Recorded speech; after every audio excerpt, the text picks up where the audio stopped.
यानंतर बघूयात राज्याच्या हिवाळी अधिवेशनाच्या शेवटच्या दिवशी विधानसभेत बोलताना मुख्यमंत्र्यांनी राज्याच्या विकासाचा रोडमॅप सादर केला। मुंबई गोवा शक्तीपीठ महामार्गात बदल केला जाणार असल्याची घोषणा मुख्यमंत्र्यांनी केली आणि त्याचसोबत मुंबई महाराष्ट्रापासून कधीच वेगळी होणार नाही हे देखील मुख्यमंत्र्यांनी स्पष्ट केलं। तर सरकारकडून केवळ घोषणांचा पाऊस पाडण्यात आल्याचा आरोप विरोधकांनी केला। अब आगे बढ़ चुका हूं मैं, पीना था जितना जहर पी चुका हूं मैं, अब पग नहीं रुकने वाले चल चुका हूं मैं, जितना पढ़ना था तुमको पढ़ चुका हूं मैं, अब और आगे बढ़ चुका हूं मैं।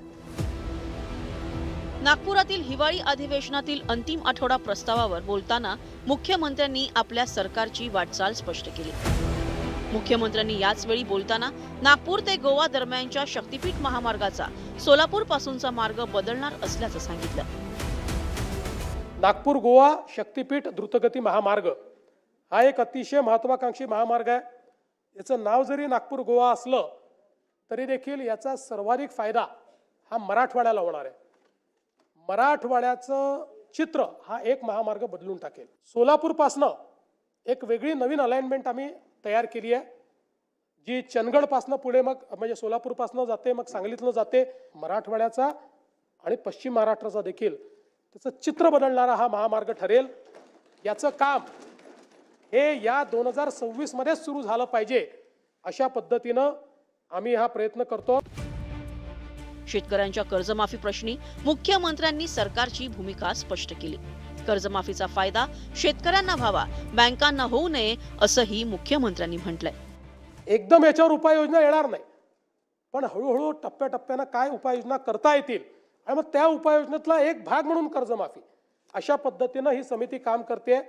आणि आपण ज्याप्रमाणे घोषित केलाय की 1 जुलैपर्यंत आपण ही जी काही कर्जमाफीची आपली योजना काय असेल या योजनेच्या संदर्भातले सगळी घोषणा आपण त्या ठिकाणी करू। तर विरोधकांनी याच मुद्द्यावरून सरकारला घेरलंय। परवापर्यंत आपण सगळे म्हणत होतो की 30 जूनला ते कर्जमाफी करणार आहेत। आज मुख्यमंत्र्यांचा शब्दशः मी लिहून आणलंय की आम्ही त्या संदर्भामध्ये काय आमची भूमिका असेल, काय आमचं धोरण असेल, काय आमची त्यावेळेची आम्ही करणार आहोत ते आम्ही 1 जुलैला जाहीर करू। याचा अर्थ इथं कर्जमाफीचा पत्ता नाही। लाडक्या बहिणींना 2100 रुपये मिळण्याचं नाव सुद्धा त्या ठिकाणी घेतलं नाही। राज्यात सुरू असलेल्या लाडक्या बहिणीसह कोणतीही योजना बंद होणार नाही असंही मुख्यमंत्र्यांनी यावेळी सांगितलंय। दरम्यान सरकारकडून केवळ घोषणांचा पाऊस सुरू असल्याचा आरोप विरोधकांनी केलाय। अनेक लोकांनी शंकाही व्यक्त केली होती की आम्ही अनेक योजना सुरू केल्या, लाडकी बहीण योजना असेल, शेतकऱ्यांना मोफत विजेची योजना असेल। लोक म्हणायचे की निवडणुका झाल्या की या योजना बंद होतील। यातली कुठलीच योजना आम्ही बंद केलेली नाही, सर्व योजना सुरूच आहेत आणि पुढेही संपूर्ण 5 वर्ष आमच्या या सगळ्या योजना सुरूच राहतील हे देखील या ठिकाणी मी सांगतो। 7 दिवसामध्ये घोषणांचा मात्र प्रचंड पाऊस पडलेला आहे। पैसे नाहीत खिशात, घोषणा मात्र अपार अशी अवस्था या सरकारची त्या ठिकाणी झालेली आहे। म्हणजे आज घोषणांच्या बद्दल बोलायचं झालं तर इंस्टाग्रामवर 12 सेकंडचा रील असतो, एक रील पुढे गेला की दुसरा येतो, पहिला बघितलेला 25व्या रीलला विसरतो, तसं या सरकारचं काम आहे। विदर्भाच्या तोंडाला सरकारनं पानं पुसल्याचा आरोप विरोधकांनी केलाय। विदर्भाच्या प्रश्नावर चर्चा झाली नाही, तसेच विदर्भासाठी ठोस आर्थिक तरतूद केली नसल्याचा दावाही विरोधकांनी केलाय। तर मुख्यमंत्र्यांनी मात्र हा आरोप फेटाळलाय। मुख्य म्हणजे आमच्या मागण्यापेक्षा विदर्भाच्या विकासासाठी विदर्भाच्या जनतेला जे आवश्यक आहे ते मागितलं। आम्ही धान उत्पादक शेतकऱ्यांना 20,000 रुपये बोनस मागितला, त्याचा कुठेही पत्ता नव्हता। आम्ही सोयाबीनच्या शेतकऱ्यांसाठी 2,000 रुपये प्रति क्विंटल बोनस मागितला, त्याचाही काही कुठे त्यांनी उल्लेख केलेला नाही।